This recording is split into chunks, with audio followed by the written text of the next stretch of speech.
Այս պատմությունը գնալով ավելի է խճճվում և հերոսներից յուրաքանչյուրը հայտնվում է ճակատագրի անողոք ու կործանարար հարվածների տակ։ Կարծես թե անցյալի մեղքերն ու ներկայի սխալները միահյուսվել են, ստեղծելով մի անանցանելի լաբիրինթոս։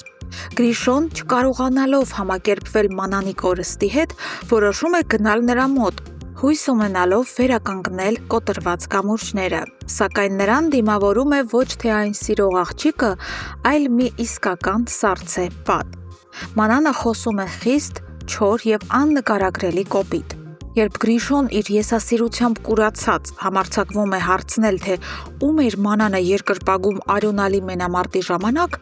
ստանում է ապտակի պես հնչող պատասխան՝ իհարկե եղբորս։ Մանանը նայում է Գրիշոյի աչքերին և հստակ ասում, որ երբեք չի ների նրանց իրենց տուն վարձու ջարդարարներ ուղարկելու և տունը տակնուվրա անելու համար։ Գրիշոն, չհասկանալով իրավիճակի ողջ լրջությունը, փորձում է գրկել մանանին, բայց աղջիկը կոպտորեն հրում է նրան, թողնելով Գրիշոյին կատարյալ շոկի և անորոշության մեջ։ Իսկ մյուս կողմից Դավիթը ապացուցում է, թե ինչ է նշանակում լինել իսկական տղամարդ և ընտանիքի հենասյուն։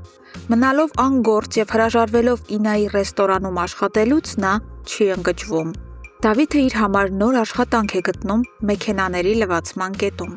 Նա հպարտությամբ է կրում իր բեռը, հոգու խորքում վստահ լինելով, որ ամաչելու ոչ մի աշխատանք գոյություն չունի։ Նրա համար ամենակարևորն ու սուրբը իր ընտանիքը պատվով պահելն է, նույնիսկ եթե դրա համար պետք է սկսել զրոյից։ Միևնույն ժամանակ Վլադիմիրի մայրը գտնվում է ծանրագույն հոգեբանական տագնապի մեջ։ Գաղտնիքի բացահայտման վախը խեղդում է նրան, և նա վճռականորեն որոշում է, որ պետք է շտապ հավաքել իրերը և վերադառնալ Ռուսաստան, փախչելով այս մղձավանջից։ Սակայն Վլադիմիրը դրսևորում է անսպասելի կամք։ Նա կտրականապես դեմ է։ Տղան խոստովանում է, որ իրեն այստեղ, իր հայրենիքում անբացատրելի լավ ու հանգիստ է զգում և չի պատրաստվում ոչ մի տեղ հեռանալ։ Մայրը մնում է ծայրահեղ լարված ու հուսահատ, հասկանալով, որ արմատների կանչն արդեն անհնար է լռեցնել։ Իսկ հիվանդանոցի սառը պատերի ներքո կարծես թե ծաղկում է գարունը։ Լեան ու Լեոն, հաղթահարելով բոլոր թյուրիմացությունները, վերջապես հաշտվել են։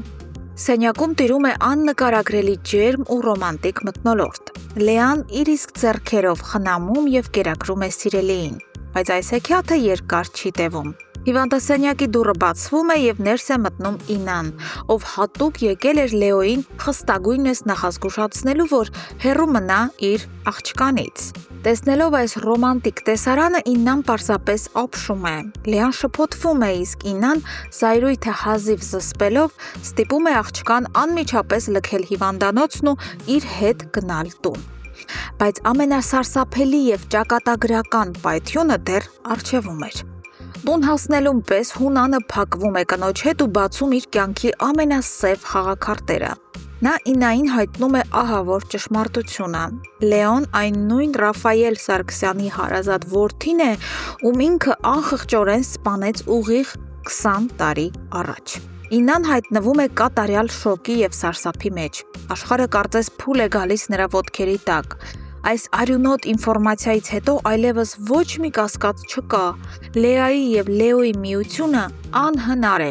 Չէ՞ որ եթե Լեոն երբևէ իմանա ճշմարտությունը, նա ինքը երբեք չի ցանկանա նույնիսկ նայել հորը սպանողի դստեր աչքերին։ Սիրելի հեռուստադիտողներ, ինչպես եք կարծում, Իննան կկարողանա արդյոք ապրել այս սարսափելի մեղքի իմացությամբ և ինչ քայլերի կդիմի նա